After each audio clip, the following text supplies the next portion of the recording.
Okay, so Assassin's Creed is actually a huge franchise now. It kind of replaced the Prince of Persia franchise, and during its 15th anniversary, which as you can see now, they released Assassin's Creed Mirage. Now, this was supposed to be a bit more focused game, but just looking at the size of the map, I'm like, wow, God, this is huge. I'm assuming you can go as far as the cursor can allow you to go. I'm assuming you can't go there, but all of these things are explorable, and the fact that even if even if we just got the city is huge enough, and they gave us the desert area as well. So I don't know how this is called a focused approach by Ubisoft, but let's not get ahead of ourselves. So when I first started the game it gave me a little bit of a history on the conditions of the city, saying that even though it was the golden era, only the rich prospered, prospered, right? But the poor would not. So our story is about a guy called Basim. Not Bayek, Basim. Yes, this is the same Basim which we saw in Assassin's Creed Valhalla. And this is his origin story. So the game starts with the background history of that city, and then Basim having a dream about a particular jinn. He's been having these nightmares for a few nights now. So he wakes up by his friend Nihal. I hope I'm pronouncing that right. They have a brief discussion. He tells him that, yeah, I do have this jinn, but you know what? It's a new day. It's time to get to work. As a character, one of the things I do appreciate is that he hasn't gotten his life together yet. You know, he wants to do great things, but he just doesn't have the opportunity. I love the fact his hair is always ragged. His clothes are okay. His clothes are pretty cool, but he's in a position where I think most of us are, where we want to do good. We believe that we are destined for more, but we are not able to do that. And then there's a bit of a introduction to the parkour sequences of the game, and I must say they don't add much. It's not as complex and varied as the Unity parkour system. Unity parkour system is by far the best, by the way. This is more in line with the RPG elements of RPG Assassin's Creed games, where it's like a you press Control, you press A, and then forward button, and then you just glide through. So when you reach the market city, it's kind of like a basic introduction tutorial thing to how the systems work, right? So when Assassin's Creed first launched in the late 2000s, it had a few pickpocketing mechanics. So this game, since they wanted to return back to the form, they also added that mechanic here.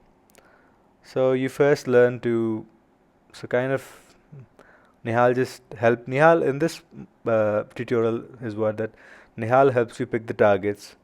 She tells you where to go, and you just go and pickpocket there. But before that, I just want to show how big actually the map is, and I don't know, maybe I'm tired of open world games. I just want a linear experience, right? Like a tight mission by mission experience. So after that tutorial, you come back and to your to the guy who gives you missions, basically the job giver, the quest giver, whatever you call. And during this time, you see how Basim actually treats the kids around them, right? He's a bit more brotherly to them. He tells them to be careful. He tells them not to flaunt the cash around and everything.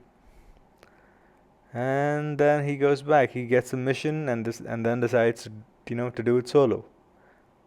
But before that, this is what I like. So just when the first mission ends, not the first, yeah, kind of like the first tutorial mission ends, you have the option to talk with all of these kids, at least one of them and two of them. So just do, because it'll give you a little bit of a backstory of context of what is actually happening. So then you get to the main mission, and what I have noticed is that Basim is not that strong. Like in previous Assassin's Creed games, you could either go sword blazing, sword slashing, and defeating the enemy, but in this you have to be a bit more careful. So stealth plays a major role compared to other games. It's still simple, but you know it's a lot better than the previous games because the combat is not that powerful.